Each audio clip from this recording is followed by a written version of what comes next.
Hello, Ospreys, and welcome to Nest News. I'm Shafalika Bhatnagar. And I'm Chris Jennings, and today we'll take a look at some buildings and bathrooms on campus that were vandalized during the break. We'll also see which UNF department was nationally recognized. And is Lot 18 getting a new road? We'll be talking about this and more. So stick around because Nest News starts right now.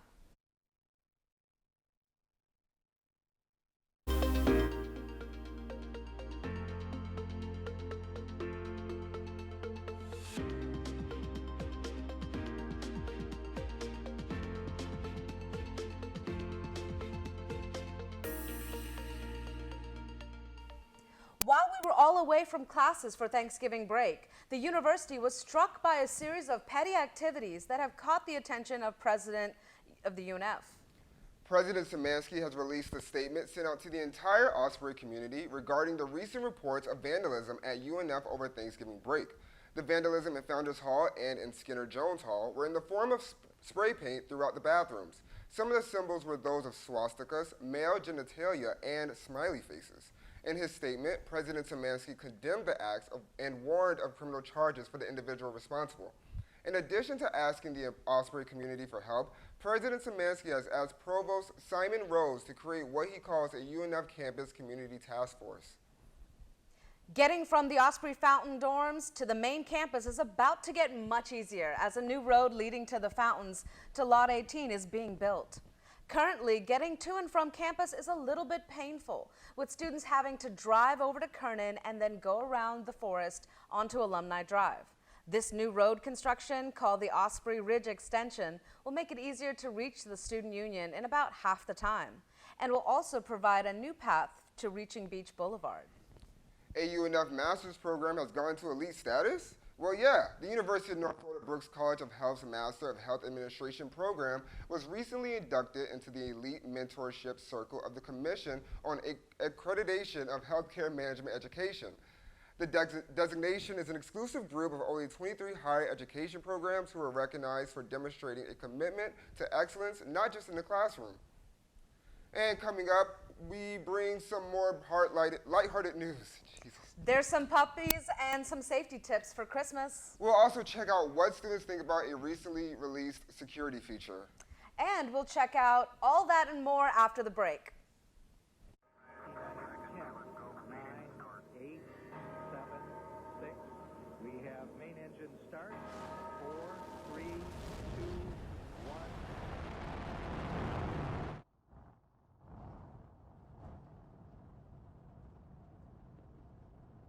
Let me tell you a little bit about the STEM. My name's Lee Gia. My friends and I have done some amazing things on this show, like flying through hurricanes, or driving Teslas, or swimming with manatees, or even floating in zero gravity. We film these things and bring them here, to the world's next great science and space show. That's where the STEM comes in. We go on adventures as an excuse to learn something. The universe is a pretty big place. There's a lot to learn. A lot that's interesting to learn. Over the next year or so, we'll be riding in the centrifuge, farm in the heart of New York City, fly a spaceship, fly President Harry Truman's Air Force One, launch some rockets, catch some rockets, nice! Shoot video at the speed of light. Our world and universe are there, waiting to be explored. The question is, what are you waiting for?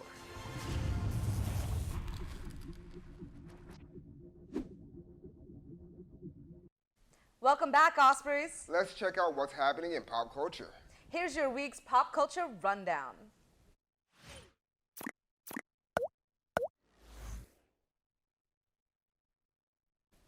Well, the holidays are quickly approaching, and that means it's time to decorate. While decorating can be fun and enjoyable, it can also be quite dangerous.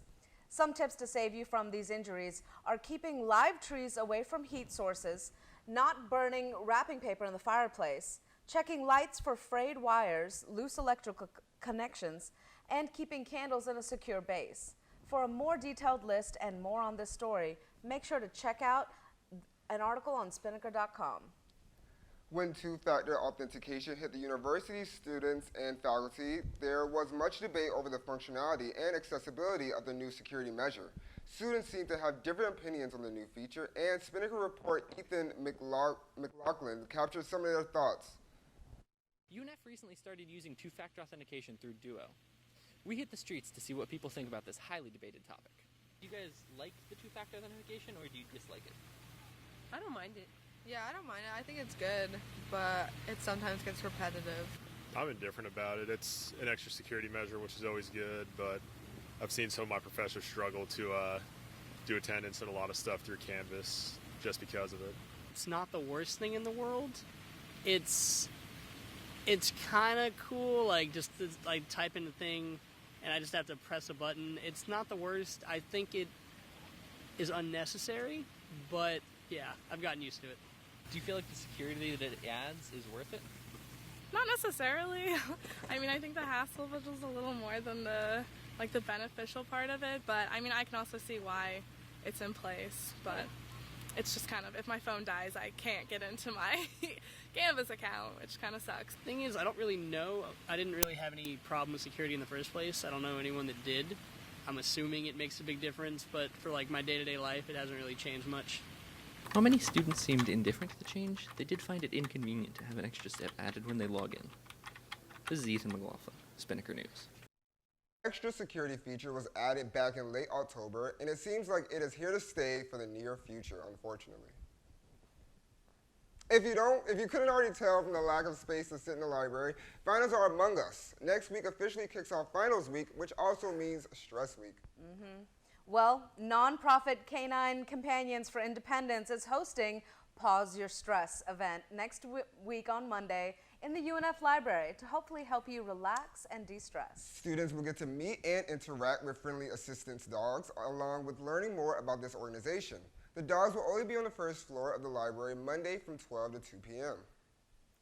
Well, coming up, guys, we have the latest in a quiet week in sports. And we bring you your favorite weekend weather forecaster. You are watching Nest News on Spinnaker TV.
Wow, guys, it was a pretty quiet week in UNF sports. You know what? I wouldn't know much about sports, but you know who does? Our sports reporter, Catherine Cavallo, brings you the latest on what's happening. She's pretty smart. Yes.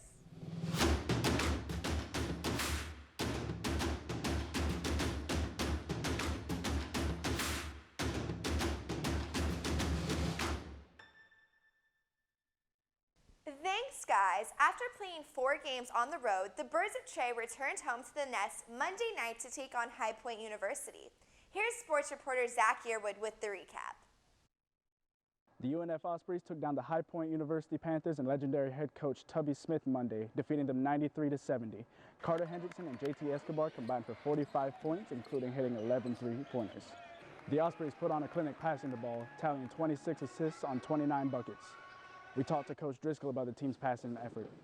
We defended well, we really rebounded well, we shared it well, 22 assists on 29 buckets. And what I really love is the fact that we're 18 from 20 from the free throw line. And this team, in my opinion, should lead the country in free throw shooting and three-point shooting. Senior JT Escobar put up 22 points, shooting 6 for 11 from deep. We talked to him about his performance in the game. Everybody was really encouraging to me, and just letting the game come to me, not trying to force stuff just because I haven't been hitting shots and whatever, and the ball just finds you, especially the way that we move it and we play and we're so unselfish, and yeah, just kind of let it come, and they fell tonight. The Birds of Trey will look to take their winning ways to Tennessee Saturday when they take on Austin Peay. Zach Yearwood, Spinnaker News. The Ospreys head to Tennessee to face Austin Peay University tomorrow at 5 p.m. The women's basketball team is currently 5-4 this season. The Ospreys look to add another W to their record tomorrow night against Indiana. Tip-off is at 7 p.m. And for your Jags update, Minshew Mania is back and is here to stay, as Minshew will be the starting quarterback for the remainder of the season. Nick Foles was benched Sunday against the Bucs after a devastating first half that left Jags fans begging for their rookie quarterback. Although the Jags are 4-8, Minshew hopes to lead the team to victory in the bank this Sunday against the Chargers. Kickoff is at 1 p.m. That's all for sports this week. I'm Catherine Cavallo, signing off. It's a bittersweet day in the office today because this is Chris and Catherine's last show before they endeavor onto new opportunities out in the world. We at Spinnaker wish them the best of luck, and the memories made throughout this semester will surely go down in history. Now, let's head over to someone who will not be leaving us. Here's Miller Mott with the weather. Well,